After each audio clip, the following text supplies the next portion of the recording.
Hello Internet, my name is Bobo. Comic books are pretty cool. Floppy pieces of paper where you get a little bit of story every month. Sometimes it's peak, sometimes it's not.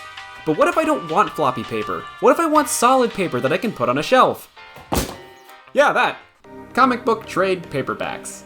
This is what happens when a comic reaches 5 to 6 issues of a series. It releases them into a single book like this in standard paperback format, hence the name paperback. Now the name trade, I don't really know. I just know what people call it, and I just go with it.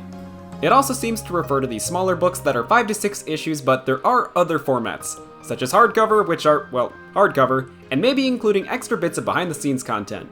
But there are also bigger collected editions that are still paperback format but collect a lot more issues of a series. Then there are series like Far Sector, where it was a 12-issue series that then got collected into a single book. These are all great and worthy of discussion, but that's for another time. Today, I want to talk about these 5 to 6 issue trade paperbacks that got me into collecting, and these just so happen to all be DC. Starting with Young Justice Targets. As you know, I'm a big Young Justice fan, and this series started right as Season 4 finished, and was written by Greg Weisman, one of the main people behind Young Justice. So I expected it to be pretty in line with the show. The trade was released in 2023 and collects all 6 issues of the miniseries. That's another thing I'd like to bring up. Miniseries. These are usually 6 issues that are later collected into a trade, and I feel that's the end goal. They are released as issues, but it's very much meant to be read as one singular book than once a month for 6 months. And I don't really mind that.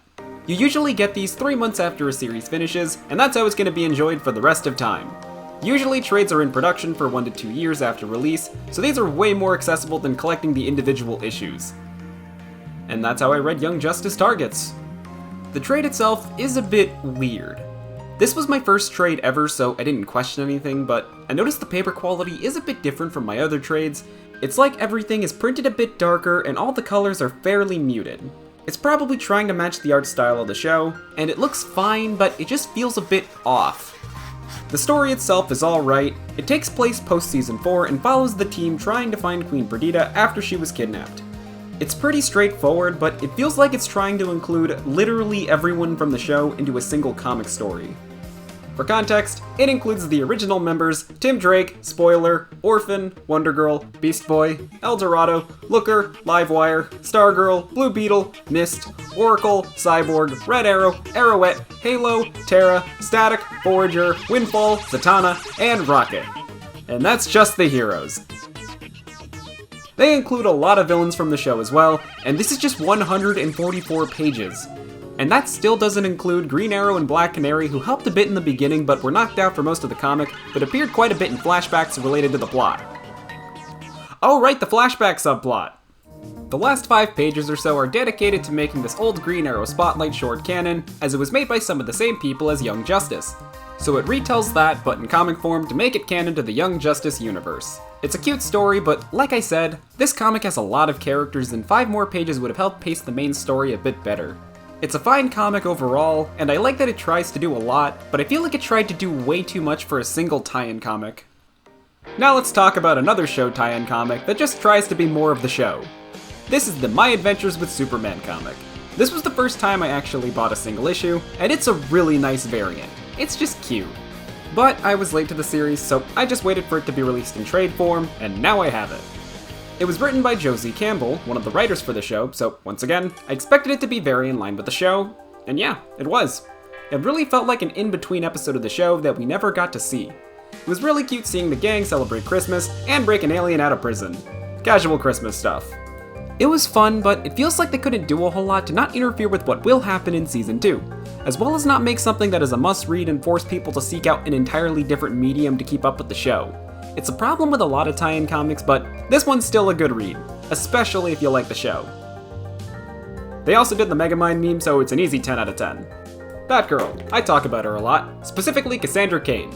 She is easily my favorite, and right when she became my favorite character, I found out she had a new comic run that just started. I was quite a bit behind and couldn't find any of the single issues, so I decided to wait for the first 6 issues to be collected into a trade, and then buy 7 onwards. It took a while for the trade to release, and when I finally got it, it was worth the wait. This series is excellent, so I'm not going to spoil anything. Please go read it. But what I will talk about is how fantastic the art is, and how the story is pretty separate from everything else. As long as you know the basics of Cassandra Cain, you'll be able to read and enjoy this comic. Everything else that's relevant to the story will be explained. Don't worry, you don't need to know everything. So far, most of the story has taken place outside of Gotham and focuses on Cassandra's relationship with other characters, such as in Volume 1, Mother. It focuses on a relationship with her mother. It's a 6-part story, and it reads really well as a single book. It's why I'm kinda glad I waited to have it all at once. It just benefits from being read that way. If you're interested at all in Cassandra Cain, get this first book, see if you like it, and if you do, I highly recommend you keep going. Once again, you don't need to know a whole lot about Batman lore. It really focuses on Cassandra outside of all that, and I think it works pretty well. At least for a solo series like this, since it explains who everyone is and how they matter to this specific story. But if you want to see Cassandra doing more normal Batman stuff, this might not be for you. Now the last trade I have is Batwoman Elegy. If you don't know anything about Batwoman or only seen the CW show, just know this isn't that. Ignore the reprint cover. This story is about Cain and how being Batwoman is kinda messing up her life. She is a mess who can't manage her relationships, and then this cult leader named Alice shows up. It's about her first encounter with Alice and how that ties back into Kate's origin. If you're curious, go read the story, I'm not spoiling it. But it is an interesting story that really gets you to understand Kate and how she is just a mess. But the main reason I loved it is because the art is just really good. It really sets the tone for this particular story, and even if you find it kinda the art is interesting enough for you to want to keep going. Though I do want to know why Kate is so pale. At first I thought it was like white under her mask or face paint or something, but that's just her skin. Should we be worried? And those are the trades I own. I do think Batgirl is the peak of it, but I am a little biased. Now while I am happy to own these, I do want to bring up one thing. Absolutely none of these things match. If you collect anything, I would assume you enjoy some consistency. Do not expect that here. Comic spines are some of the most inconsistent things out there, and while I don't have a problem with it as I don't own a ton of smaller trades, if you go looking for it, you will find plenty of situations where spines of books from the same series do not match at all. They just decide to change things for no reason. I find it kind of funny as they just have to be messing with us at this point, but if you just want your books to look consistent on a shelf, I am very sorry. And that was a quick look at some trade paperbacks. When I get some more, you can expect another video on this topic.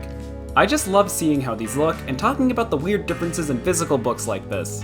If you have any suggestions on what books I should check out, please let me know. I am always looking for more stories to read. Maybe I'll even look at some bigger books, or maybe even some Marvel books. The problem is Marvel books are kind of expensive for 5 issues of a series. I should probably go check out some Transformers comics instead.